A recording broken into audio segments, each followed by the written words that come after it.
दोस्तों, आज की वीडियो बहुत ही ज़्यादा यूजफुल होने वाली है क्योंकि आज हम बात करने वाले हैं सीआरपीएफ के नोटिफिकेशन के बारे में। सीआरपीएफ का नोटिफिकेशन आ गया है और हमारे पास बहुत सारे लोग कमेंट करते थे कि सर सीआरपीएफ का अप्लाई यानी कि इसका आवेदन कब से शुरू होगा, इसके बारे में बताइए। और बहुत सारे लोगों का यहाँ पे कन्फ्यूजन था कि सीआरपीएफ में सबसे पहले कौन सा एग्ज़ाम होगा, यानी कि सबसे पहले फिजिकल टेस्ट होगा या फिर रिटन एग्जाम होगा। तो इसके बारे में आज हम बात करने वाले हैं। तो जो लोग चैनल पे नए हो वो लोग प्लीज़ सब्सक्राइब कर दीजिए और जो लोग टेलीग्राम ग्रुप में और व्हाट्सएप ग्रुप में नहीं ज्वाइंट हो उसका लिंक इसी वीडियो के डिस्क्रिप्शन बॉक्स में दिया गया है। अब यहाँ देखिए, सीआरपीएफ की तरफ से यहाँ पे नोटिफिकेशन आउट हो गया है इसको अप्लाई करने के लिए। तो जो लोग सीआरपीएफ की तैयारी कर रहे हैं उनके लिए यहाँ पे खुशखबरी आ गई है। आप सभी लोग यहाँ पे देख सकते हैं कि सीआरपीएफ मतलब कि सेंट्रल रिजर्व पुलिस फोर्स, इसकी तरफ से यहाँ पे नोटिफिकेशन आउट हो गया है सीआरपीएफ भर्ती के लिए। और इस पोस्ट का नाम है कांस्टेबल ट्रेड्समैन। यहाँ पे 12,000 प्लस वैकेंसी आई हैं। यहाँ पे टोटल पोस्ट है 12,158 एंड सिद्धि ऑनलाइन मोड, यानी कि आप इसको ऑनलाइन इसका आवेदन कर सकते हो। And Siddhi all India service. सभी लोग पूरा वीडियो देखना क्योंकि इस वीडियो में आज हम जानने वाले हैं कि इसका अप्लाई डेट यानी कि इसका आवेदन कब से शुरू होगा और इसका एंडिंग डेट कब से होगा। तो यहाँ पे आपका अप्लाई होगा ऑनलाइन और this is the all India service. चाहे आप मेल हो और चाहे आप फीमेल हो, सभी लोग इस जॉब को अप्लाई कर सकते हो। और जो बताऊँगा डॉक्यूमेंट, सभी लोग के पास वो सारा डॉक्यूमेंट यहाँ पर होना चाहिए। अगर आपके पास डॉक्यूमेंट नहीं होगा तो आप इस फॉर्म को अप्लाई नहीं कर सकते हो। अब यहाँ देखिए, अगर हम लोग बात करें सैलरी के बारे में तो इसका सैलरी है 21,700। इसका स्टार्टिंग सैलरी है 21,700 और यहाँ पे मैक्सिमम सैलरी यानी कि 21,700 this is the starting salary.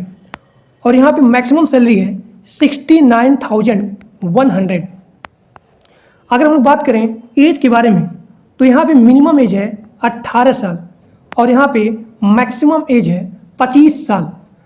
तो जिन लोग का यहाँ पे 25 साल से ज़्यादा एज है तो वो लोग यहाँ पे अप्लाई नहीं कर सकते हैं, लेकिन यहाँ पे एज में भी यहाँ पे छूट दिया गया है।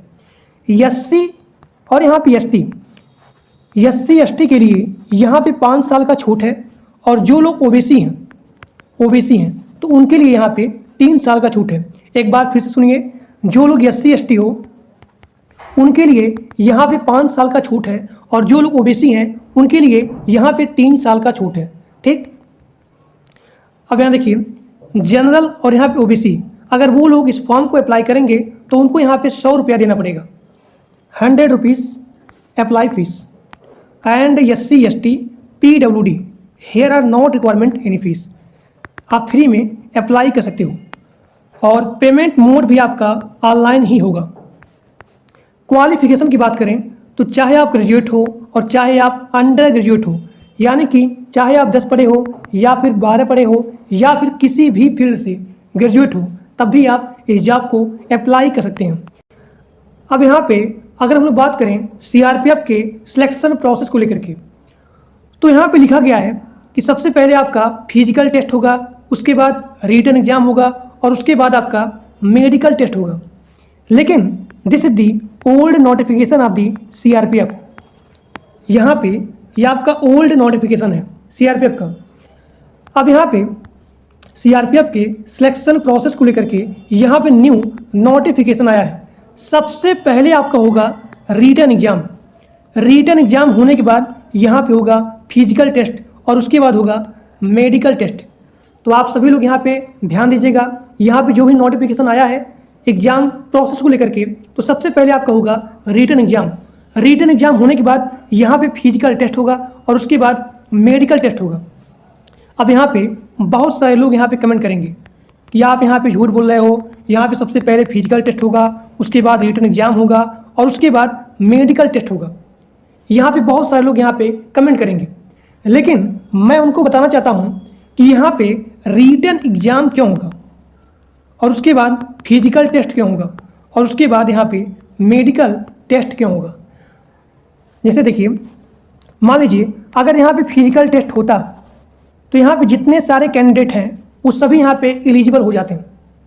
ठीक, मान लीजिए यहाँ पे 100 कैंडिडेट हैं, अगर यहाँ पे पहले फिजिकल टेस्ट होता तो यहाँ पे जितने सारे कैंडिडेट हैं, मान लीजिए यहाँ पे 100 कैंडिडेट हैं, तो यहाँ पे सारे 100 कैंडिडेट यहाँ पे एलिजिबल हो जाते हैं फिजिकल टेस्ट देने के लिए। लेकिन यहाँ पे नोटिफिकेशन यह है कि यहाँ पे सबसे पहले रिटन एग्जाम होगा। अब यहाँ पे मान लीजिए 100 कैंडिडेट हैं, अब ये लोग यहाँ पे एग्जाम देंगे, तो जैसे एग्जाम देंगे तो यहाँ पे कुछ लोग यहाँ पे छट जाएंगे, हो जाएंगे 50। इसीलिए यहाँ पे सबसे पहले रिटन एग्जाम होगा और उसके बाद फिजिकल एग्जाम और उसके बाद मेडिकल टेस्ट। ठीक, so this is the selection process of the CRPF। First of all written exam and then physical test and then medical test. ठीक, अब यहाँ देखिए, यहाँ पे फिजिकल टेस्ट के बारे में दिया गया है मेल के लिए। अगर यहाँ पे मेल रन यानी कि दौड़ में पास हो जाते हैं तो उनका यहाँ होगा लॉन्ग जंप 11 फीट और यहाँ पे 3 बार चांस दिया गया है। हाई जंप यहाँ पे 3.5 फीट और यहाँ पे 3 चांस दिया गया है। महिला के लिए अगर यहाँ महिला दौड़ में पास होती है तो उसके लिए यहाँ पे लॉन्ग जंप और यहाँ पे हाई जंप दिया गया है 9 फीट और यहाँ पे 3 बार chance. And this is the high jump 3 feet और यहाँ पे 3 बार चांस दिया गया है। अब यहाँ पे बात किया जा रहा है हाइट को लेकर के और यहाँ पे चेस्ट को लेकर के। तो यहाँ पे मेल का हाइट होना चाहिए 165 सेंटीमीटर, महिला के लिए 155 सेंटीमीटर, मेल के चेस्ट के लिए 75 से लेकर के 80 सेंटीमीटर। लेकिन महिला के चेस्ट को लेकर के यहाँ पे कोई भी डिटरमाइन नहीं किया गया है।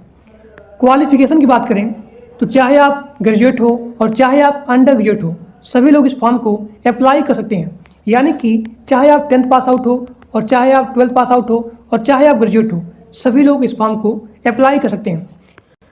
अब यहाँ पे सबसे ध्यान देने वाली बात यह है डॉक्यूमेंट को लेकर के। जो डॉक्यूमेंट बताऊंगा उस सारे डॉक्यूमेंट आपके पास होने चाहिए। अगर आपके पास डॉक्यूमेंट अवेलेबल नहीं रहेगा तो आप CRPF के फॉर्म को अप्लाई नहीं कर सकते हैं। यहाँ पे सबसे पहला डॉक्यूमेंट दिया गया है कि आपके पास पासपोर्ट साइज का फोटोग्राफ होना चाहिए, मिनिमम 4 फोटो और यहाँ पे मैक्सिमम 20 फोटो होना चाहिए।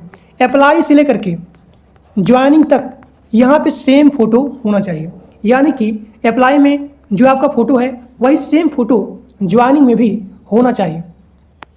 उसके बाद सिग्नेचर और उसके बाद आधार कार्ड। आधार कार्ड आपके मोबाइल नंबर से लिंक होना चाहिए, यानी कि वेरीफाई होना चाहिए। और यहाँ पे आपका लगेगा एजुकेशन सर्टिफिकेट। अगर आप 10 पास आउट हो तो आप यहाँ पे 10 का मार्कशीट यहाँ पे लगा सकते हो। अगर आप 12 पास आउट हो, अगर आप ग्रेजुएट हो तो उसका मार्कशीट आप यहाँ पे लगाएंगे। So this the education certificate. अब यहाँ पे आपका अगला है कास्ट सर्टिफिकेट, यानी कि जाति प्रमाण पत्र।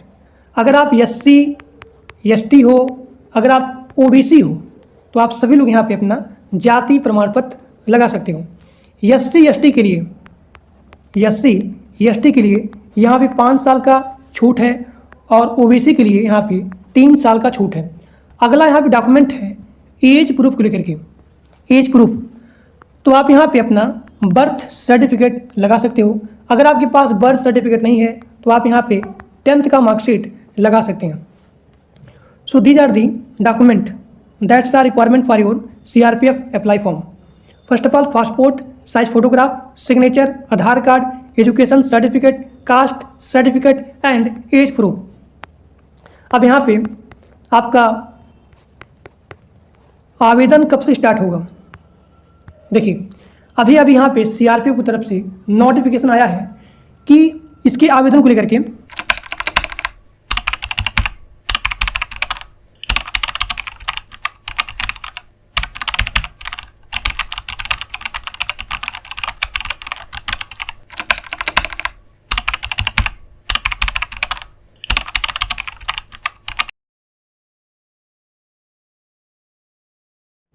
और जैसे मुझे न्यू नोटिफिकेशन के बारे में जानकारी मिलती है तो मैं अपने व्हाट्सएप ग्रुप में या फिर टेलीग्राम ग्रुप में अपडेट देता रहूँगा।